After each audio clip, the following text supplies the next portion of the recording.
Para começar, eu quero convidar os três participantes que vão fazer parte aqui do nosso painel. Eu quero convidar ele, que é CTO do grupo SmartFit desde 2017. Antes de se juntar à SmartFit, atuou como líder de engenharia de software em diversas startups no mercado brasileiro, criando uma arquitetura de sistemas core nas empresas por onde passou.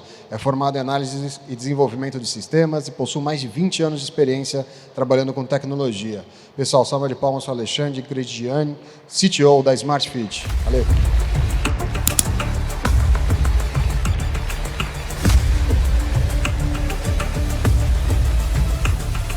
Junto com a Lê, eu quero chamar ele, que é Head de Engenharia de Software na SmartFit, responsável pela liderança estratégica de um time de mais de 70 pessoas e dos sistemas que sustentam as operações digitais da maior rede de academias da América Latina. Tem ampla experiência em arquitetura de software, inovação, tecnologia e gestão de pessoas. É formado em ciências da computação, especializado em gestão estratégica de negócios. Atua há mais de 15 anos no setor de tecnologia, com foco em soluções robustas, escaláveis e orientadas a resultados. Pessoal, salva de palmas para o Ícaro Torres, Head de Software Engineering da SmartFit. Ícaro.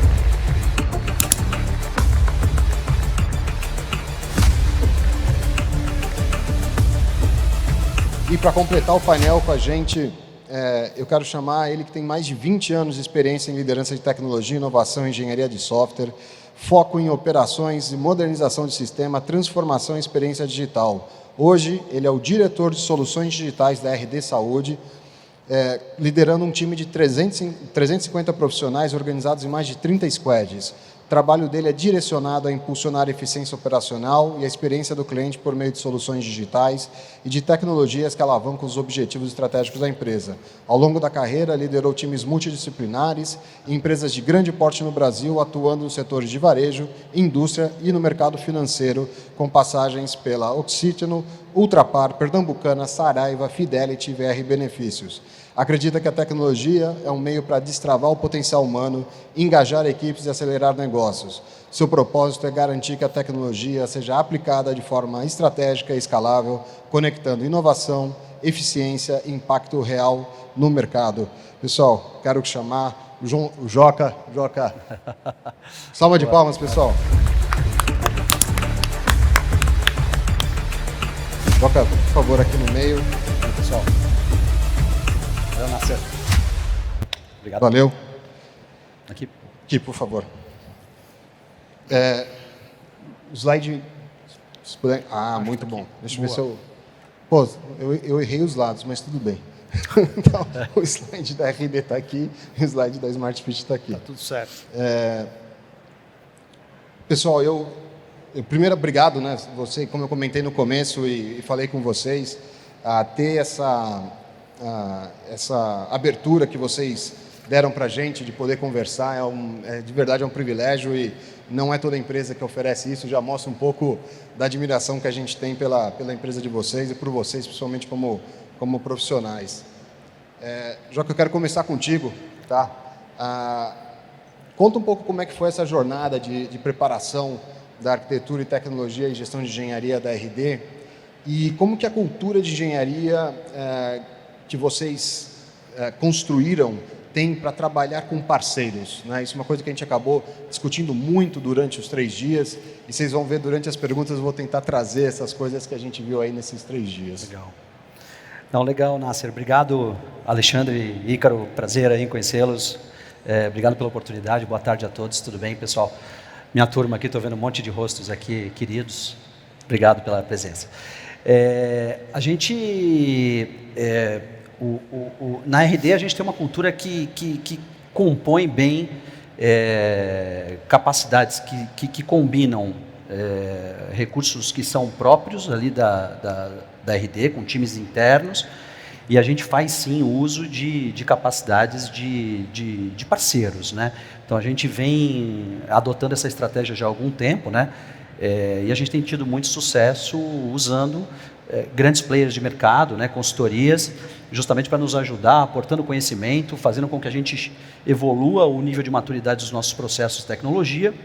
E é óbvio, depois que a gente pega o jeito e aprende, né?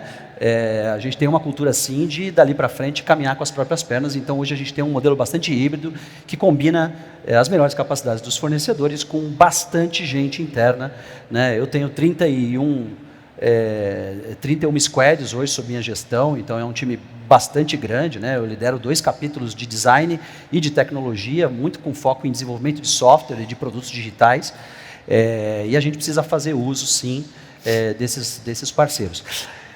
A nossa jornada de transformação, ela começou, eu preciso levar a gente lá para 2021, que a gente tinha um cenário de bastante dificuldade, um cenário muito desafiador. A gente tinha ali um ambiente muito obsoleto do ponto de vista de tecnologia, com muitos incidentes de alto impacto, com bastante problema de throughput, né? A gente tinha ali uma dificuldade, um lead time muito alto para poder lançar produto digital, colocar coisas novas nas mãos dos clientes. E foi ali que a gente tomou uma decisão que eu acho que vai conectar muito durante a nossa conversa hoje com o que a gente vai falar nas próximas perguntas, quando a gente for entrar um pouquinho mais sobre a jornada de IA, né? E ali foi um momento super importante, a gente aprovou um programa de modernização tecnológica, que a gente entendeu que precisava ser feito, que foi dividido basicamente em 2 vertentes, né? Uma vertente muito focada para microcomponentizar o código, para quebrar os monolitos, evoluir na nossa estratégia de APIs, criando microserviços, enfim. E uma outra estratégia muito focada em operação, porque a gente tinha medo de que, na hora que a gente começar a aumentar muito o throughput, nós vamos começar a gerar problema na operação, e a gente falou, nós precisamos garantir que esse negócio funcione. Então a gente criou 2 pilares, um pilar muito focado em engenharia de software, com melhores práticas, para a gente poder usar as melhores práticas de cloud e tudo mais, e um pilar ali muito focado em operação, garantindo que a gente conseguisse tocar bem o dia a dia à medida que o throughput aumentasse, e também muito focado em soluções de observabilidade, garantindo que a gente conseguisse evoluir nesses 2 pilares.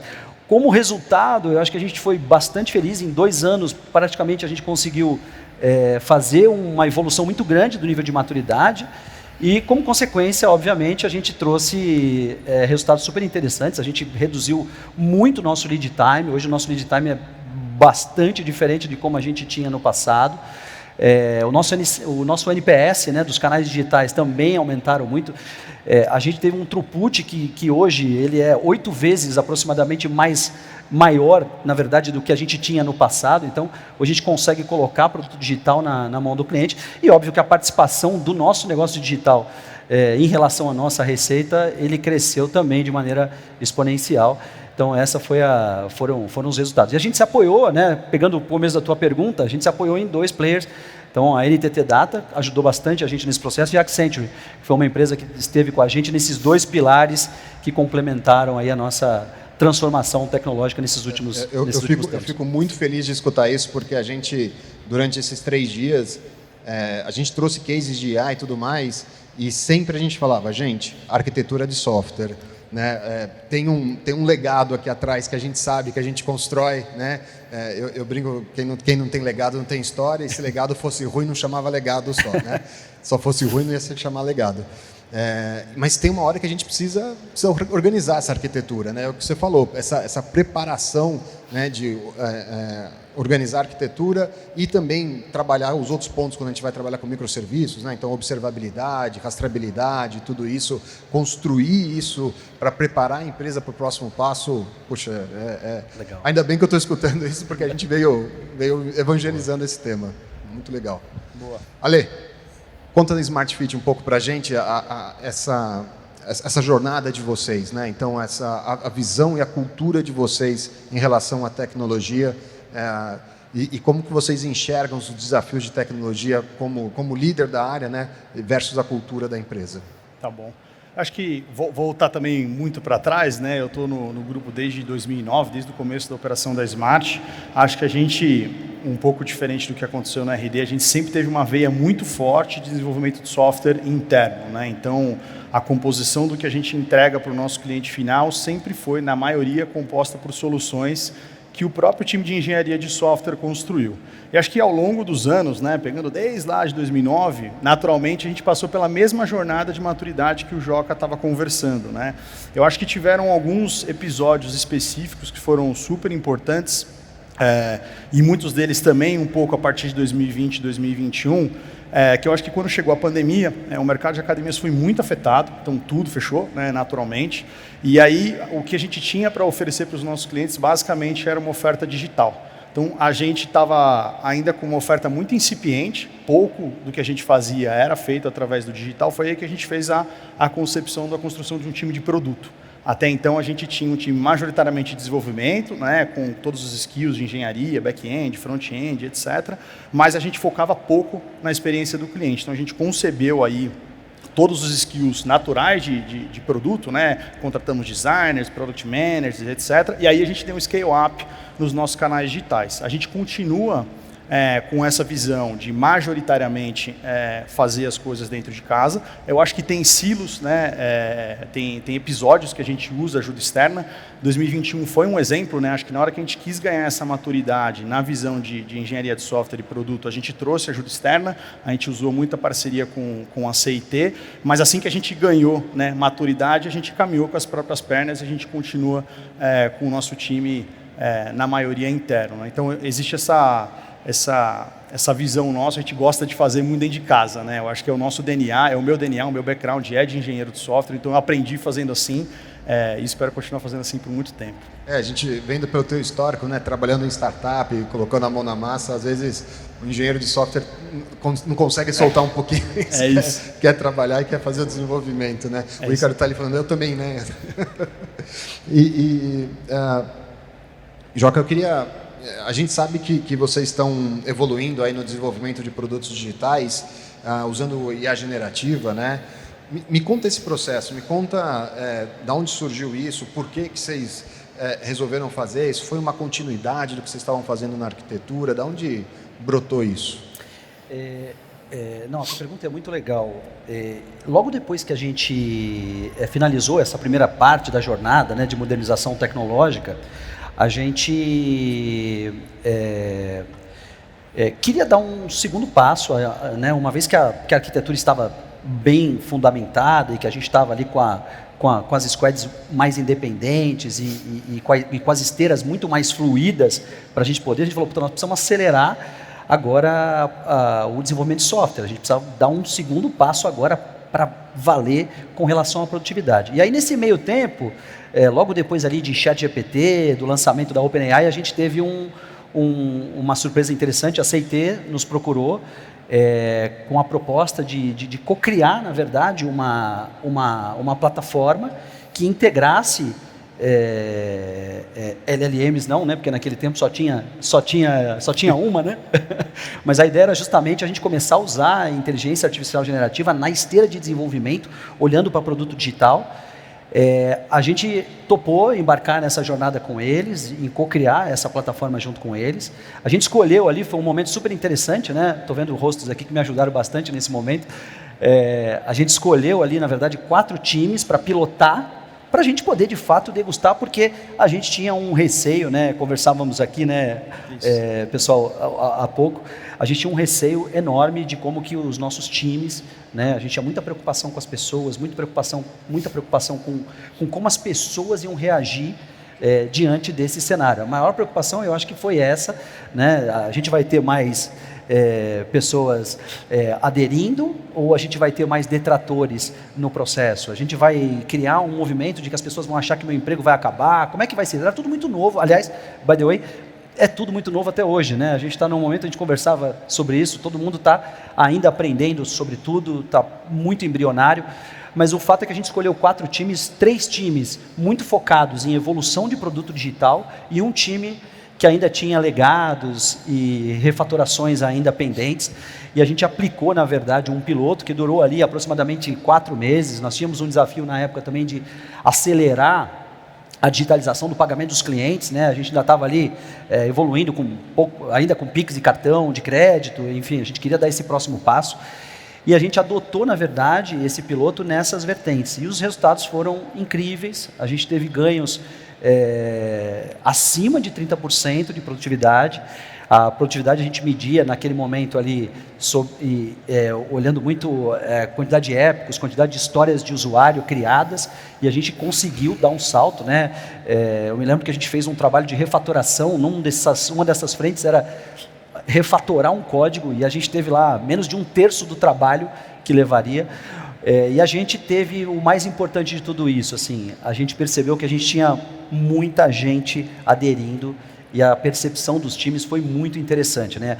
Como eu falei, eu lidero os times de design e os times de tecnologia. Eu decidi naquele momento começar por coding para essas 4 squads e os resultados foram muito interessantes. A gente teve mais de 30% de ganho e o engajamento, a gente brinca que tem um paciente zero lá, que foi ele que começou toda essa jornada com a gente, e o engajamento altíssimo, as pessoas muito mais percebendo o valor, né, de poder de fato concentrar o trabalho naquilo que é mais legal, naquilo que é mais estratégico, e aí obviamente a gente caminhou nessa jornada. Né? Só para ficar claro, né, nesse testes iniciais que você fez, porque você falou de história de usuário, você estava ali no upstream, na parte de produto, primeiro testando, ou também na parte de codificação? Nesse momento do piloto, a gente só escolheu o coding.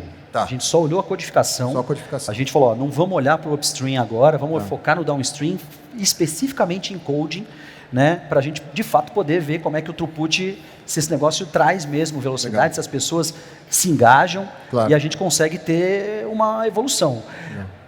Foi incrível, né, o que a gente conseguiu em 4, 5 meses, a gente deu um salto quântico aí. Você falou um negócio muito legal, que a gente ontem teve o Oscar, que é o VP de AI do Mercado Livre, e aí ele fez a apresentação dele, né, e ele contou o seguinte, as coisas estão mudando muito rápido, né, a cada 3 meses, e ele falou, veio um fornecedor de tecnologia para mim, querendo fechar um contrato comigo de 5 anos de AI. Nossa. Ele falou, 5 anos? De ele AI. falou, se 1 ano eu não consigo ver o que vai acontecer com AI, 5 anos é impossível, né? Então ele falou, acho que o mercado ainda não entendeu isso que a gente está conversando, de que, eu não sei, pode ser que daqui 6, 7 meses, alguma coisa que a gente não conseguia fazer agora, a gente consiga fazer no processo. Na verdade vai acontecer. Então, né? esse teste que você falou, a importância de ter isso, né?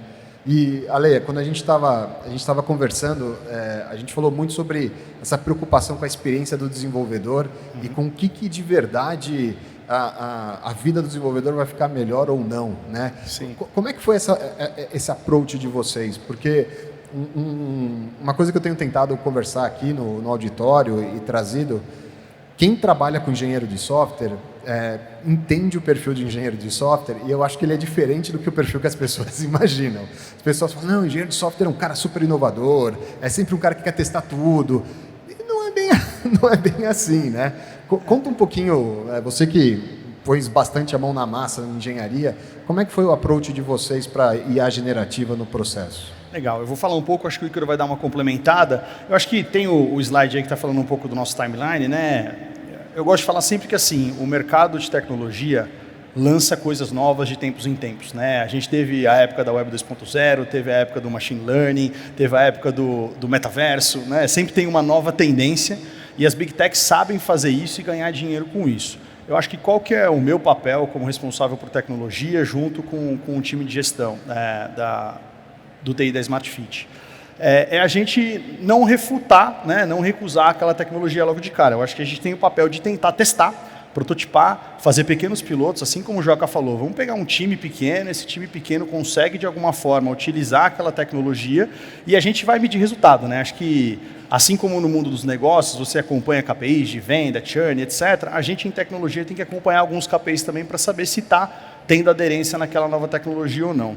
E aí eu acho que a gente fez uma jornada que começou muito em outubro, que o Ícaro ajudou a construir, de tentar entender, né, o que as pessoas já estavam usando. E aí, naturalmente, né, antes da gente oficializar o uso desse tipo de ferramenta de LLM, já tinha gente usando no dia a dia de alguma forma, né? O cara de forma independente tinha lá um curso instalado, o Copilot, de alguma maneira. E aí o que eu queria destacar, antes de passar a palavra para ele complementar a jornada, é o que eu acho que sempre tem os early adopters, né? A pessoa que está super eufórica, etc., querendo testar tudo, mas também tem o time mais cético, né? E eu acho que o papel dos dois é muito importante, né? O early adopter, obviamente, está empurrando a gente para frente para falar, cara, isso aqui é o futuro, a gente tem que usar isso aqui, vai mudar a nossa forma de trabalhar, mas o cético faz a ponderação muito até da qualidade, né? A gente sabe que com IA generativa você ganha muita velocidade de geração de código, né? Mas será que o que está sendo gerado com a mesma qualidade e manutenção que você tinha antes? Então, eu acho que esses dois perfis estão ajudando a gente em rodadas de conversas, a gente faz muita retrospectiva conversando sobre esse assunto, a ponderar o que está funcionando ou não. O Ícaro, se quiser complementar. Sim, sim. Na nossa jornada, a gente sempre teve preocupação de saber onde a gente estava pisando também, né? Então, o início, como o Ale falou, foi muito orgânico. Acho que o início de todo mundo, se não está sendo ainda, né, foi também muito orgânico. Eu costumo falar que a gente começou comecinho de 2023, 2022, que foi quando o OpenAI lançou o ChatGPT. Então, durante esse tempo, até o final do ano passado, mais ou menos, a gente foi acompanhando, né, com algum nível de governança. A gente deu certa autonomia para o time fazer as explorações, então os early adopters foram importantes para isso, né, para trazer à tona para a gente quais são as oportunidades, quais foram as oportunidades que eles estavam enxergando em cima disso também. Mas no finalzinho do ano passado, depois de alguns grupos de discussão, alguns testes, alguns cases, inclusive, que a gente observou, eu volto no que eu falei, né? A gente quis entender onde a gente estava pisando, e a gente tenta fazer isso até hoje, ou seja, colher métrica o tempo todo, né? Então, a primeira iniciativa que a gente fez para ter algum tipo de escala, né, no uso de GenAI, no nosso contexto de engenharia de software, foi de fato entender. Todo mundo aqui que já está usando de alguma forma, explorando as oportunidades, como vocês estão usando. Então a gente soltou uma pesquisa com todo o nosso time mesmo, para entender ferramentas, tipos de uso, percepção de aumento de produtividade, acho que isso é importante também, e qualidade também, para a gente começar a tentar segmentar como seria a nossa adoção depois, né? No ano passado também, a gente começou a fazer alguns, aí sim, de forma mais controlada, alguns testes. O primeiro teste que a gente fez de forma controlada mesmo foi com o Devin, né? Hoje a gente, vou até comentar, a gente usa outras ferramentas de Copilot, mas a gente começou a testar com Devin, com pró-licença lá para o pessoal, com algum grupo de controle. Tivemos alguns cases interessantes, mas a gente viu uma série de limitações, principalmente em relação a interação que a gente precisa ter com o que o Devin está gerando para a gente. Tinha algumas limitações específicas lá, né? A gente queria ir além, a gente já estava olhando para Copilot, algumas pessoas estavam olhando para GitHub Copilot, Cursor, tá, vamos dar uma escalada nisso aí, né, nesse teste controlado que a gente está fazendo para tentar ampliar um pouquinho o nosso escopo.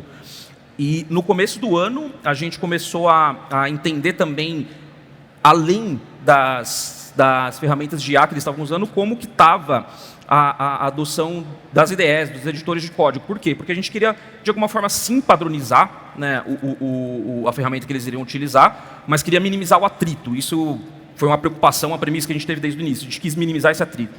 Alguém que está usando o VS Code, a gente não vai arrancar dele e colocar o cursor do dia para a noite. Então, a gente fez esse levantamento também de editores, IDEs, preferências, etc.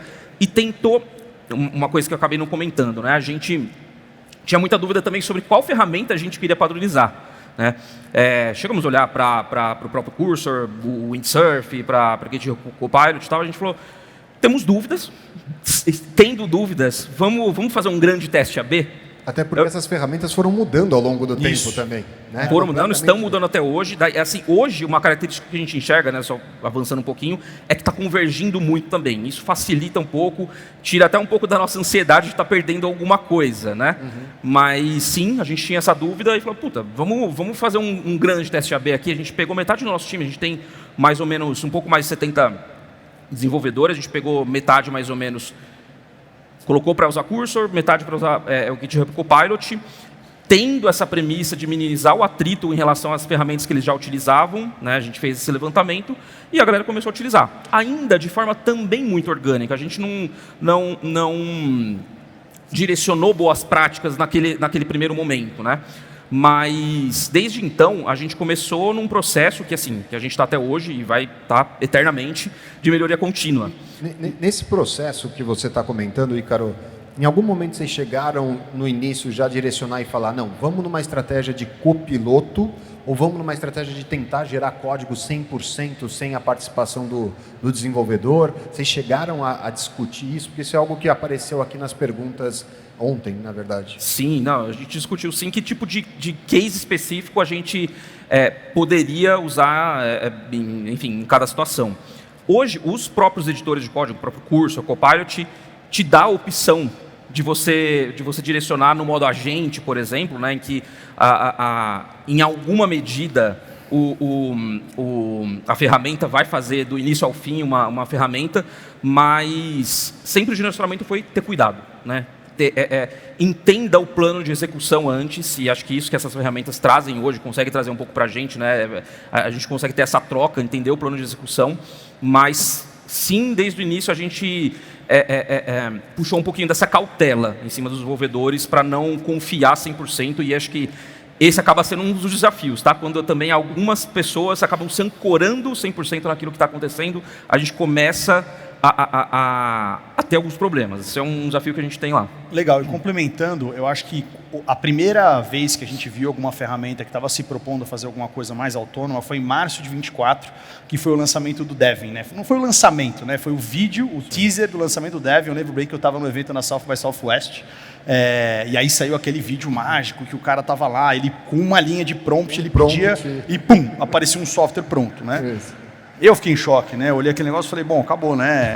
É isso aí, mudou o mundo. Vou sair do evento. Eu estava no evento com o Icari, com uma pessoa de produto do meu time. Eu lembro que eu passei uns 2 dias falando com ele, cara, eu acho que vai mudar tudo, né? Complicou, né?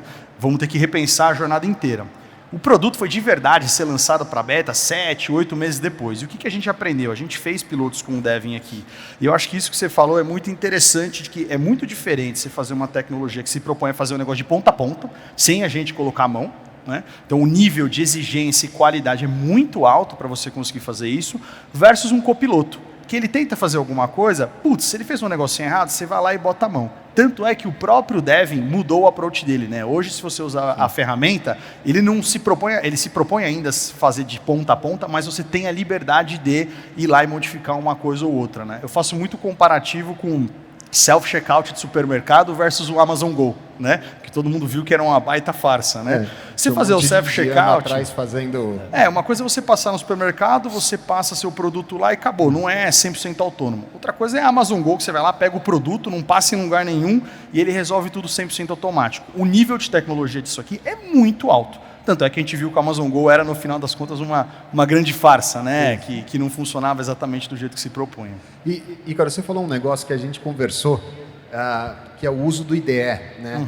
Quando a gente começa a trabalhar em engenharia de software, você monta ali, né, o seu CI/CD organizado, você tem um time desenvolvendo, o desenvolvedor, a ferramenta de trabalho dele, né, que é o IDE, o começo, ele foi muito nos momentos dessas ferramentas lançarem, de ter que fazer alt-tab, do cara ter que sair do VS Code, se ele usa VS Code, né? Ou PyCharm, seja lá o que for, e ter que ir para aí outra ferramenta, né? Eu, pelo menos, quando vi aquilo, falei, cara, não vai funcionar. Assim, o desenvolvedor não vai ficar dando alt-tab, copiar e colar, né?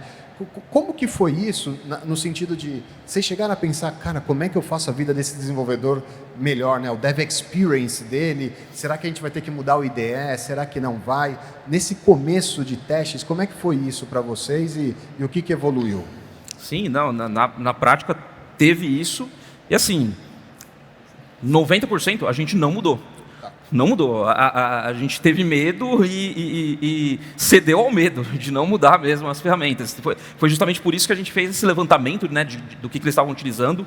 A opção de usar o Cursor Copilot direcionou um pouco isso também, porque no Cursor, hoje, o pessoal ainda consegue fazer a integração do Cursor com algumas ferramentas que eles estão utilizando.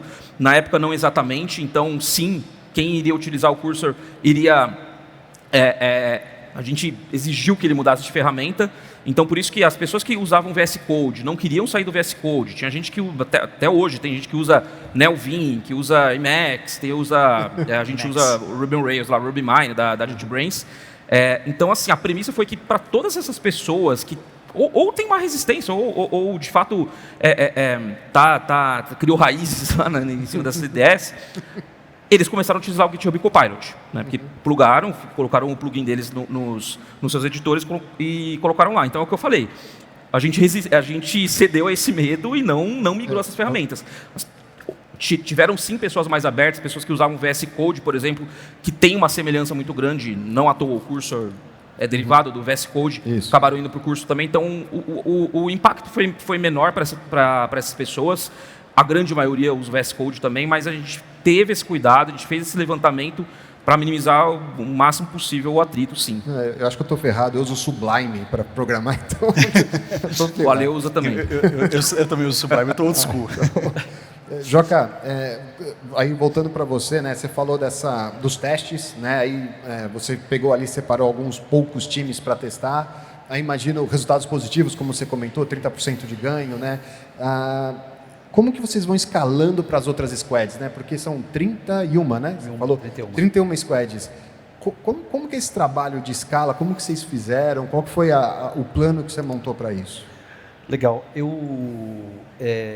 Logo depois que a gente concluiu o piloto, né, ali depois de 4, 5 meses, a gente não teve dúvida de que a gente queria espalhar por todo o nosso ambiente, para todas as squads, né?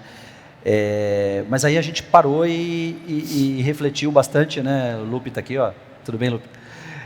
Sobre essa estratégia, assim, porque a gente falou, putz, eu acho que é muito importante saber por onde começar, né? A gente tinha feito um piloto em coding, putz, a gente quer espalhar em coding, mas é só coding que a gente quer espalhar? Ou a gente quer espalhar isso para outros? Porque quando você olha para o ciclo de vida do desenvolvimento do produto digital, se você pegar lá do upstream até o downstream, você vai passar por N fases. Então, acho que a nossa sacada foi, putz, vamos escolher por onde começar primeiro. E a gente tomou a seguinte decisão, então, vamos melhorar primeiro, lá no upstream, vamos melhorar um pouco a escrita de histórias.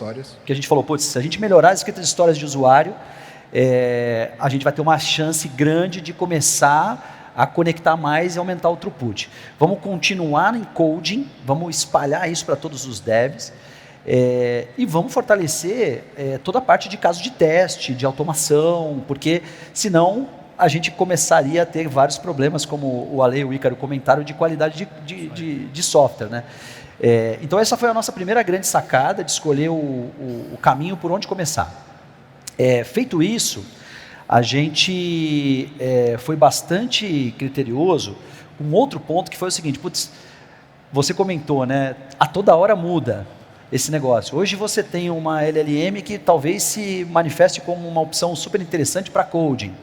Então você pode, sei lá, DeepSeek de repente aparece aí com uma outra solução que não é mais o Gemini, agora é DeepSeek, de repente ChatGPT passa a ser um player interessante para escrever história. Então a gente falou, nós temos que avançar nessa estratégia de forma multi-LLMs, porque se a gente ficar amarrado numa única solução e tiver muita dificuldade para chavear isso para uma outra tecnologia, a gente vai travar o processo de desenvolvimento. Então a gente colocou isso como uma premissa de que essa integradora de LLMs que está ajudando a colocar a inteligência artificial em todo o ciclo de desenvolvimento de software, ela tinha que ser multi-LLMs. Eu tinha que conseguir ter esses agentes configuráveis e mudar a chave na hora que eu quisesse, né, com zero código, né, para a gente poder de fato capturar os resultados. Acho que esse foi um ponto super importante. Mas quando você fala de multi-LLMs, quando você começa a falar de um ambiente, né, e aí Ícaro e Ali aqui trouxeram bem essa questão, né? Imagina um cenário em que eu diga, então eu vou usar Gemini para escrever história, eu vou usar Claude para coding, eu vou usar, sei lá, whatever a tecnologia para gerar caso de teste. Como é que eu gerencio? Como é que eu controlo? Como é que eu meço? Né? Como é que eu avalio tudo isso? Porque senão eu vou trazer uma baita complexidade para o meu ambiente de CI/CD, que é o que você comentou, e isso era uma premissa para a gente que isso não acontecesse. Então a gente criou, na verdade, uma estratégia de governança para que a gente consiga claramente saber quem está usando, como é que está o processo de adoção, como é que está a produtividade, como é que está o uso para cada uma. Então, o que a gente está construindo nesse momento, né, como a gente falou, é uma jornada que está em andamento, é justamente garantir que essa integração ela te dê parâmetros suficientes para que os gestores de tecnologia e os times possam gerenciar aquilo que está sendo consumido. No ambiente de várias LLMs com um pouco mais de governança, né? Vocês comentaram muito sobre os early adoptions, né? Como é que esse processo, a gente não abriu mão de ter, de fato, um time de adoção permanente, para garantir, na verdade, a gente tem uma preocupação muito grande desde o começo desse processo com as pessoas, com o change management, na verdade.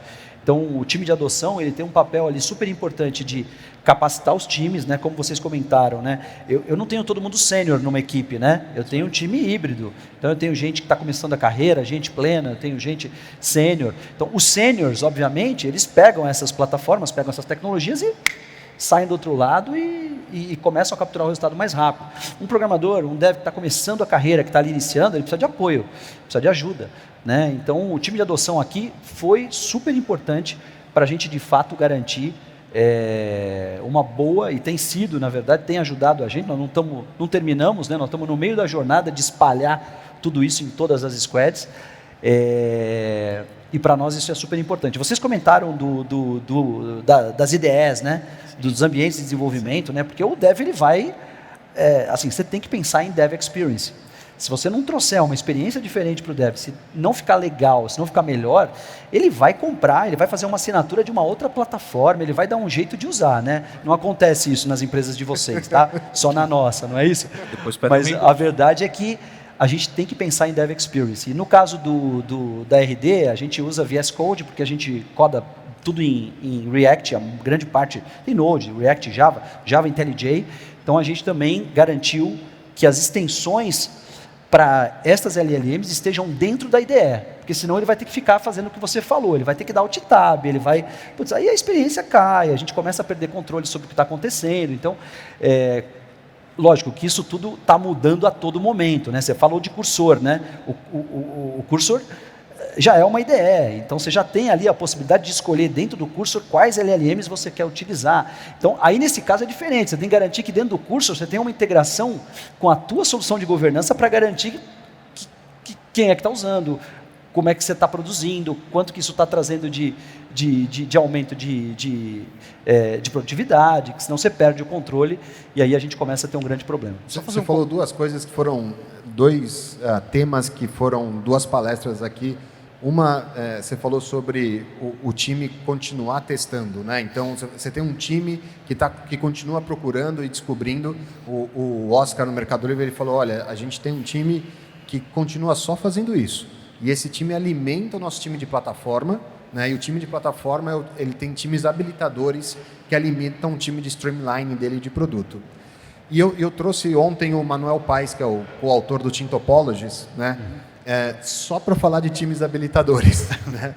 E exatamente isso que você está comentando, a importância desse time de explicar para o resto do time como trabalhar, não só a tecnologia, mas o jeito de desenvolver da empresa de vocês. Porque além da tecnologia nova, tem a cultura RD, a cultura Smart Fit, a cultura... Cada empresa tem os seus patterns de programação, né? Então, como que você adapta isso e explica? Eu queria que você contasse um pouco essa parte de Dev Experience.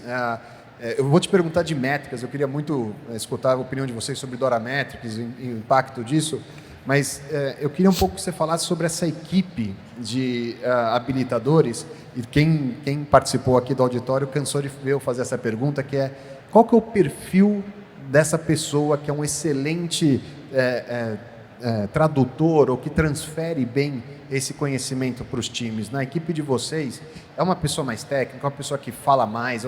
Quem que é essa pessoa que faz isso com qualidade, que pega esse conceito depois que vocês fizeram o teste e consegue dissipar isso?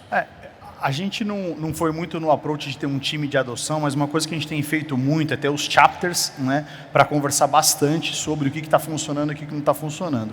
Majoritariamente nesses chapters a gente tem chamado os líderes técnicos, né, e eventualmente um ou outro desenvolvedor sênior, etc., para participar das conversas, e naturalmente, como eles já são os líderes das áreas, os líderes dos squads, eles têm essa voz mais ativa para tentar calibrar o que está funcionando ou não, né? Independente de ser mais tímido ou não tímido, eu acho que a natureza do papel dele, de ser o líder técnico, a referência, acho que ajuda muito a ele ter um papel de colocar para o pessoal e mostrar o que está funcionando ou não. Então, eu acho que isso é um ponto importante como você falou, como disseminar a cultura, né? Mas é natural que sempre tem uma pessoa solta que não necessariamente está dentro desse papel de liderança, que é mais empolgada. Então a gente vê, às vezes, desenvolvedor nosso postando no LinkedIn algum trabalho que ele está fazendo, que não necessariamente está associado à Smart Fit, algum trabalho pessoal, um side job, e você entende que ele está empolgado com aquele assunto. Eu acho que a gente tem trazido essas pessoas para conversar e perguntado por que você tem trabalhado, como que você tem feito, e isso não é só para o downstream, né? A gente está falando muito do coding aqui, eu acho que um comentário legal sobre o que você falou do multi-LLM, eu acho que para o upstream, até menos do que multi-LLM, tem multiplataformas, né? A gente tem falado muito de ferramentas que estão acelerando a prototipagem, né? Que vai desde o Lovable, ao próprio Figma tem sua ferramenta, está todo mundo usando isso, e aí você até governa menos essas ferramentas. Esse tipo de uso, eu acho que está o time inteiro conversando sobre isso o tempo inteiro, né? Eu acho que o que é mais importante que o Joca falou é como é que a gente detecta que as pessoas estão usando e a gente consegue minimamente governar e falar, essa ferramenta está funcionando mais e essa está funcionando menos. Lá dentro da Smart Fit, isso tem funcionado muito bem com esses chapters. Não sei se o Ícaro tem outras Eu queria complementar visões. sim, acho que, igual o Ali falou, a gente não tem exatamente, para esse contexto, né, a gente tem times habilitadores em outros contextos, mas para adoção de GenAI não. Apesar disso, a gente tem chapters de discussão, né? Acho que a gente tem feito retrospectivas o tempo todo. Os representantes desses chapters, como o Ale falou também, já são os líderes dos times. A gente tem gerentes de engenharia e os líderes os tech leads também. Então, eles fazem parte com a gente. Você perguntou o que precisa nesse perfil. Acho que assim, as pessoas que estão lá são as mesmas pessoas que lideram as equipes, elas precisam ter respeito, né? A equipe tem que respeitar elas. E acho que duas características fundamentais é de fato o conhecimento técnico e respeitar também a própria equipe, né? Então, a gente tem um pouquinho desse perfil. Mas aí eu queria até resgatar um pouco do que o Ale falou no início sobre cultura, perfis. A gente teve user adopters e, de alguma forma, os entusiastas até hoje, como ele falou, postam no LinkedIn, são mais proativos em relação a isso, mas a gente teve e tem sim os perfis que eu não gosto de falar que tem resistência, mas eles são mais céticos, são mais cautelosos.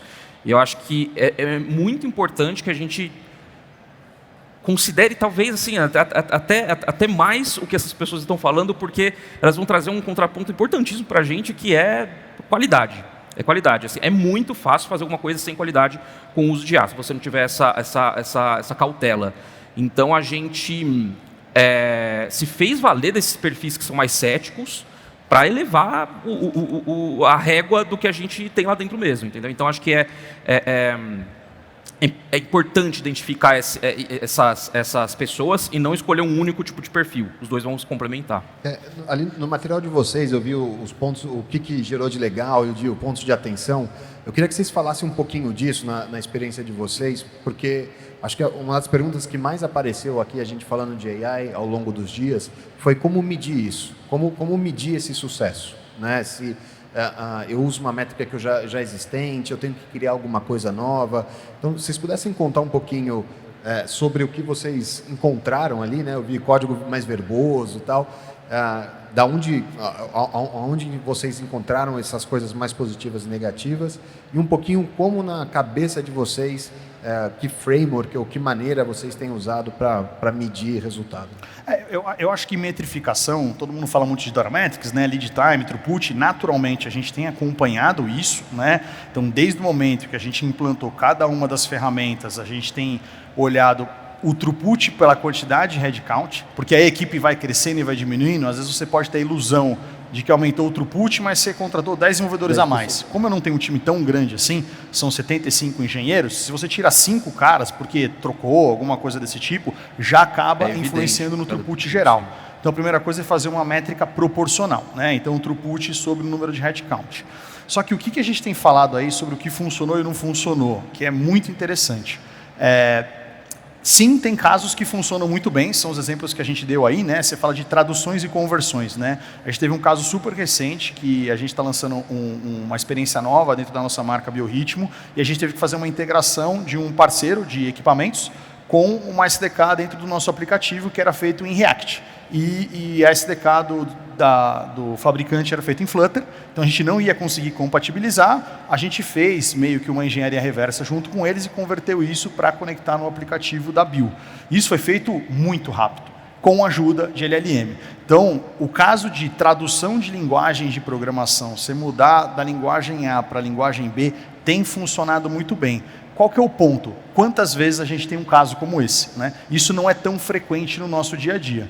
Então, eu acho que a gente pontuar o que deu certo é muito para dizer que sim, tem valor agregado, obviamente. Agora, existem empresas que vão ter mais incidências desse tipo de caso de uso e outras menos, né? Outro exemplo que a gente deu, que isso vale para todo mundo, né? O onboarding em dúvidas gerais. A curva de ramp-up de um engenheiro, ele tem que entender muito do domínio de negócio daquele código, né? E é basicamente como ler um livro, né? O cara tem que ler o código inteiro, entender como ele funciona, quais são as regras de negócio. Hoje em dia você tem um agente que você coloca lá o curso e ele começa a fazer perguntas sobre o comportamento do código. Isso é muito legal. Ajuda muito aquele cara que acabou de chegar na empresa, não importa se é júnior, pleno ou sênior, a ganhar esse contexto, né? Só que não necessariamente a gente está vendo, e aí o Ícaro pode dar mais exemplos, de um ganho massificado de produtividade, porque esses exemplos são pontuais no nosso dia a dia. Nesse comentário, só rapidinho, desculpa te interromper, o Oscar Numelli falou um negócio muito interessante. Eles têm lá o Furry, né, que é a Fury, Sim, desculpa, Fury. que é a plataforma deles. Ele falou que em onboarding, os júniors, eles tinham vergonha de fazer pergunta para o sênior. E que, como eles têm agora um acesso, ao volume de perguntas começou a aumentar. Porque ele não tem aquela vergonha de perguntar, pô, o cara vai me achar um imbecil porque eu estou perguntando isso, ou vai me queimar, né? Então ele começa a perguntar na LLM, que ele deu um spike para ele. Eu falei, putz, não tinha pensado nisso. Desculpa. Desculpa aí, vai lá. Não, só complementando um pouquinho também, voltando um pouco em relação a métricas, né? O que me disse, pergunta se a gente começou a olhar para outras métricas que a gente não olhava, se a gente inventou alguma métrica. Na verdade, não inventamos nenhuma métrica, né? Mas começamos sim a dar zoom em algumas coisas que ou a gente olhava muito pontualmente ou a gente de fato não olhava, né? Eu trouxe alguns números aí e essa é uma coisa que a gente não olhava de fato, né? Quantas linhas de códigos a gente está produzindo, não olhava, que eu digo assim, não tinha nenhum cuidado sobre isso. E quando a gente começou a olhar, até brinquei, putz, a gente está voltando dos anos 2000 agora, eu vou ficar medindo produtividade com linha de código? Não, a resposta Tirar uma certificação CMMI para poder medir linha de código. Exatamente, eu até falo, hoje, assim, se a gente pega o pessoal que está usando o Cursor e Copilot, 10% das linhas de código que são produzidas no total, né, no período aí que a gente mediu, foram produzidas com o GitHub e com o Cursor. A pergunta é, o que isso significa? Nada. Eu poderia estar fazendo esses 10% de outra forma, né? Tá bom, então por que eu estou medindo? O quê? Uma vaidade, uma métrica? Não, na verdade, a gente quer sim tentar estabelecer algum tipo de correlação, né? A gente não sabe se vai conseguir, a gente ainda não conseguiu estabelecer alguma correlação direta com o throughput, com o lead time. Voltando também, você falou sobre DORA Metrics. A gente não usa exatamente as 4 DORA Metrics, embora a gente já, desde sempre, acompanhe algumas métricas que se correlacionam. Algumas são idênticas, o próprio lead time do time, né? A gente não olha a frequência de deploy exatamente, mas está olhando o throughput também. Mas é como o Ale falou também, a gente tem sim cases que reduziram o lead time de uma história que levaria, por experiência nossa, mas levaria cerca de, sei lá, 1 mês, 2 meses, para menos de uma semana, sim, mas esses cases são muito pontuais dentro de todo o backlog que a gente tem. Vocês tinham falado, a gente tem parte do nosso código é um código legado de 15 anos, né? Nem todo o código é assim, mas parte do nosso código é assim. Então, assim, boa parte das demandas que a gente tem lá é em cima de resolução de bug, de problemas de performance, escalabilidade, mudanças cirúrgicas de regra de negócio. Então, os cases que de fato aumentaram a produtividade ainda estão ocultos no meio de todas essas demandas que a gente tem e não há uma correlação direta ainda em relação a aumento de throughput e lead time. É por isso que a gente está olhando um pouquinho também para quanto essas ferramentas estão produzindo engenharia de código para tentar estabelecer essas correlações. A gente pode ter uma correlação, poderia, né, também, é um medo que a gente tem, uma correlação até perversa aí, né? Por isso que a gente tem olhado também para métricas de qualidade. A gente usa ferramentas, SonarQube, por exemplo, para olhar a complexidade de código. Então, mais linhas de código não necessariamente quer dizer que você foi mais produtivo e pode ter um efeito inverso em relação à qualidade. Então, a gente tem métricas de contraponto também. Eu coloquei, para exemplificar, aí 3 grupos de métricas, só para resumir um pouco do que eu falei, que é basicamente métricas de uso. Então, como que as ferramentas estão... a gente extrai essas métricas aí do próprio GitHub, do Copilot e do Cursor, tá? Foi uma das premissas, inclusive, para adotar, para a gente... integração com a gestão de repositório, né? Sim. E compara isso com as métricas do nosso repositório. Sim. Então, basicamente, a gente metrifica o uso, metrifica a produtividade, que a gente já fazia antes também, com lead time e throughput, e código, e qualidade. olhando complexidade de código, olhando incidentes críticos, bugs que são gerados também, então essas métricas têm que se contrabalancear também. Ainda sobre métricas, a gente viveu uma história muito parecida, né? Então a gente mede frequência de número de releases, frequência de deploys, qualidade das releases, né? Quantos bugs por release, número de bugs em geral, incidentes de alto impacto. Mas a gente de fato, e os épicos, né? A quantidade de épicos, histórias de usuário, mas a gente sentia a falta de uma evolução nesse capítulo quando a gente entrou nessa jornada de IA, né? Porque a gente ainda tinha um pouco daquela discussão, né? Mas você fez 10 épicos, mas quantas histórias tem dentro do épico? Você fez 20 épicos porque você só colocou 2 histórias no épico, você fez 20. Sempre tem essa discussão, né? O épico e a história, eles não endereçam, eles não resolvem bem uma visão clara de como a produtividade de fato dos times estão evoluindo, né? E aí foi que a gente também, a partir de janeiro desse ano, introduziu uma nova métrica, né? Porque a gente media, vamos pensar, né? A gente media muito bem o tempo que leva para chegar no cliente, né? O lead time. A gente mede muito bem a quantidade de vezes, a frequência de coisas que você põe produto digital na mão do cliente, mas a gente não media, na verdade, o tamanho das coisas que você está colocando na mão do cliente, né? A gente achava que os épicos não eram suficientes para dizer a complexidade do valor agregado para o cliente que você estava colocando em cada uma dessas releases. E aí a CT ajudou a gente, inclusive, a introduzir as métricas de BCP, né? O BCP é uma evolução dos pontos de função, né? Mas acho que muito mais fácil, mais fluente, né? Acho que os times eles reagiram bem, né? O Lupe está aqui, né, Lupe? O pessoal está fazendo assim. O pessoal está fazendo assim. Não é bem assim, João, não é bem assim. Mas eu acho que pacificou um pouco isso, porque a gente consegue medir o tamanho do software, a gente consegue medir a entrega de valor, qual é o tamanho daquela entrega de valor. E aí a gente, obviamente, você consegue fazer uma comparação. Nós criamos uma meta, né? Obviamente, nós queremos crescer 30%. Então, primeiramente, a gente mediu a nossa capacidade atual, tivemos que fazer um retroativo de BCPs, esse deu um trabalho enorme, porque a gente tem que falar, qual é o meu BCP atual? Quantos BCPs eu produzo? Qual é o meu índice de produtividade? Né? Se eu pegar o meu índice de produtividade hoje, qual é versus a quantidade de times de desenvolvedores que eu tenho? Então, eu tenho isso. Então, o trabalho grande foi, primeiro, descobrir qual era o nosso índice de produtividade, descobrir qual era o nosso BCP. E aí a gente colocou, então, se nós estamos embarcando numa jornada que vai ter pelo menos 30% de produtividade, eu tenho que ser capaz de gerar uma entrega de valor para o cliente 30% maior. E os BCPs, na verdade, têm ajudado muito a gente.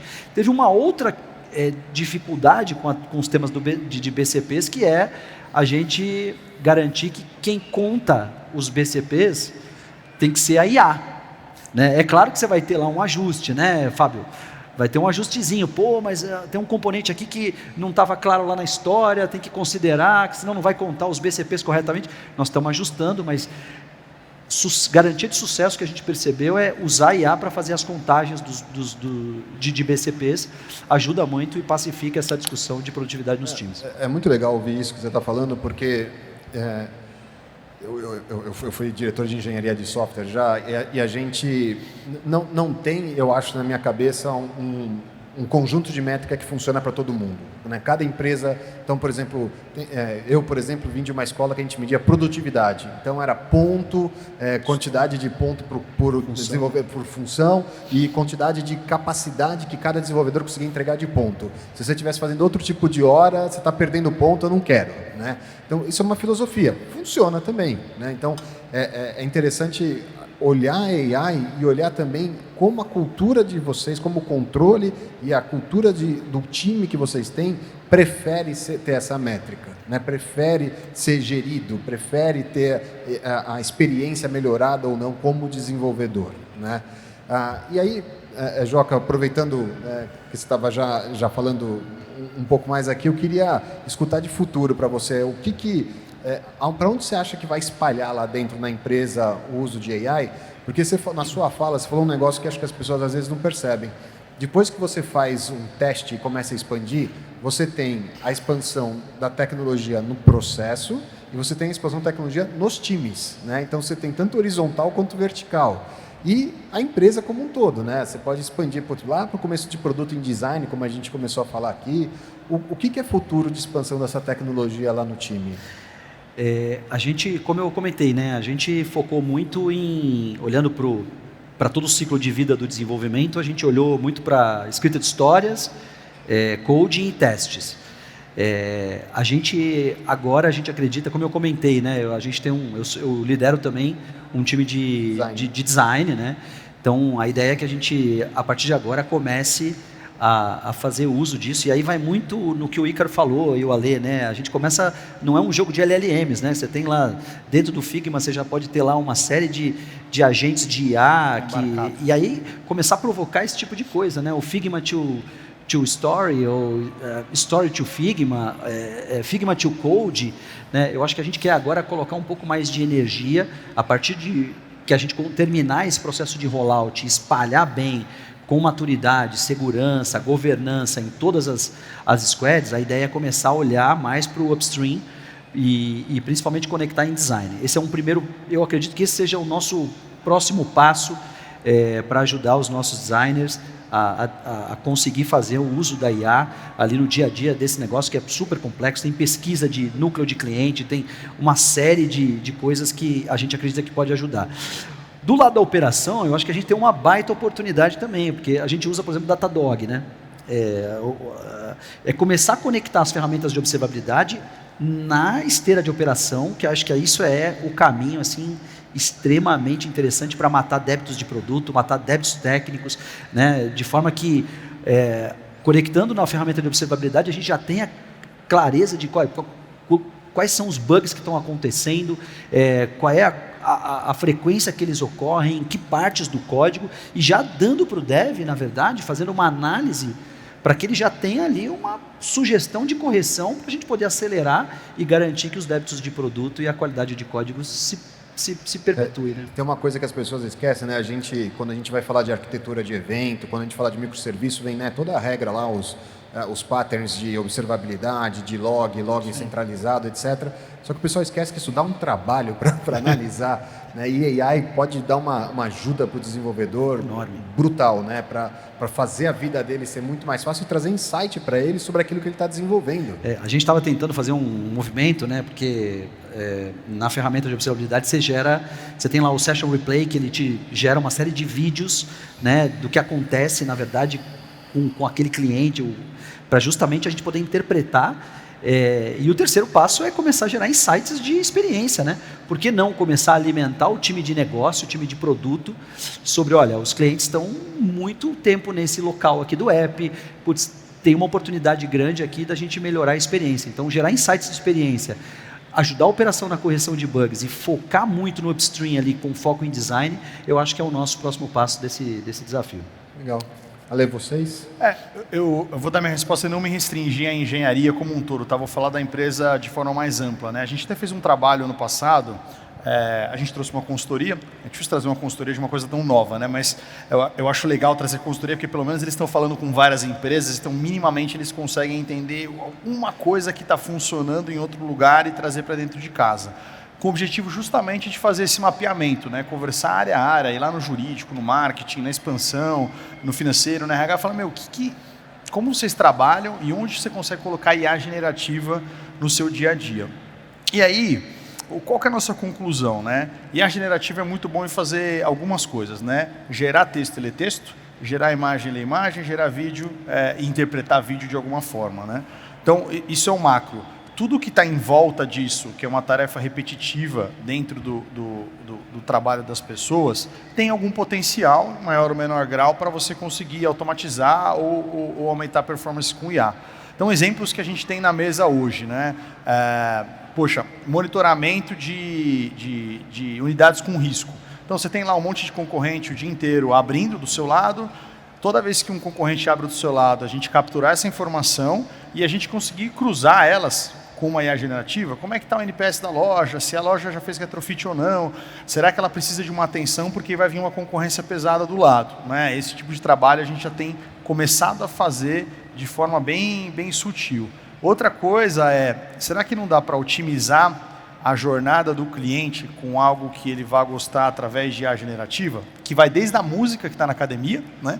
Então, por que não, né? A música que toca academia é uma música lounge, música eletrônica, será que a gente não pode coletar um KPI para ver qual que é a percepção do cliente sobre o que ele acha da música que toca, e a gente agora, com todas as ferramentas que existem, gerar uma música 100% por IA, e às vezes ele fica mais satisfeito com aquilo, né? Então eu acho que a gente ainda está aprendendo, tem muita oportunidade.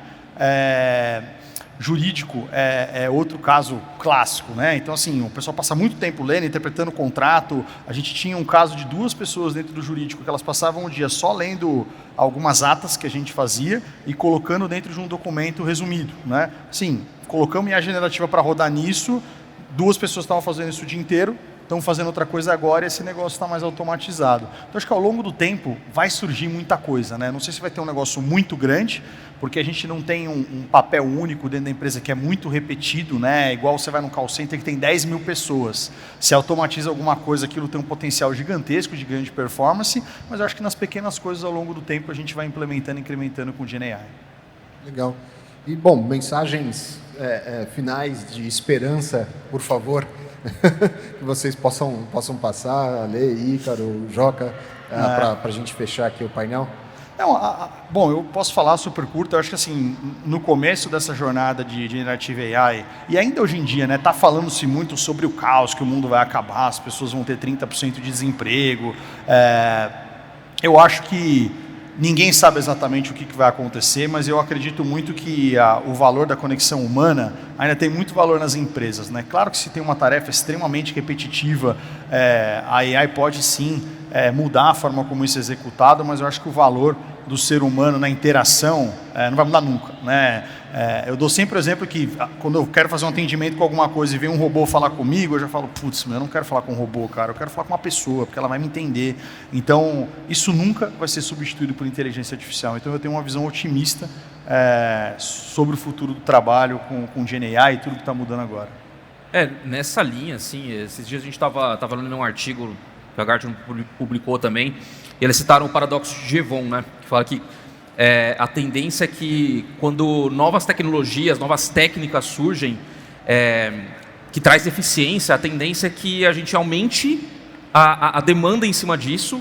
Então, trazendo isso para o mundo de GenAI também, a gente é contraintuitivo, mas a GenAI traz um potencial, uma oportunidade tão grande para a gente. Nunca foi tão fácil lançar e testar novos produtos. Isso aumenta em muito a demanda também. Consequentemente, vai aumentar o trabalho para a gente manter tudo aquilo também. Tá? Então, assim, pensando em tom de esperança, acho que ter na cabeça que essas oportunidades aumentam a demanda. Demanda vai demandar trabalho também. Joca? Eu concordo, eu acho que é um lugar que a gente conhece muito pouco ainda e difícil prever aonde isso vai chegar e o que a gente vai conseguir, mas o que está claro para mim que é algo que é para agora, né? Eu acho que diferente do que aconteceu com a internet, né? Eu me lembro muito bem do meu pai quando surgiu a internet, isso aí quando estabilizar e começar a espalhar para todo lugar eu já vou estar aposentado, né? Meu pai fala, e aconteceu de fato, né? Levou um tempo para que as coisas se estabilizassem e a gente pudesse popularizar todos os recursos de internet para o mercado. A gente não está falando disso aqui.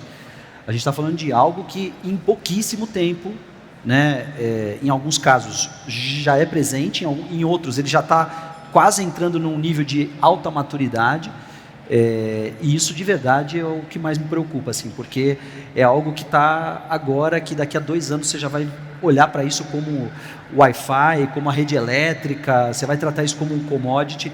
Então, quem de fato entrar nesse jogo e liderar isso, eu acho que vai dominar o mercado, vai dominar, e é algo que a gente precisa aprender hoje, né? Eu acho que a gente precisa se conectar. Vai acontecer, e já está acontecendo, muito antes da gente se aposentar, né? Então, é algo que a gente vai ter que conviver e vai ter que se jogar de cabeça nesse negócio. Legal. Muito bom. Ícaro, Ale, Joca, muitíssimo obrigado, pessoal. Salva de palmas. Muito bom. Acerto. Obrigado.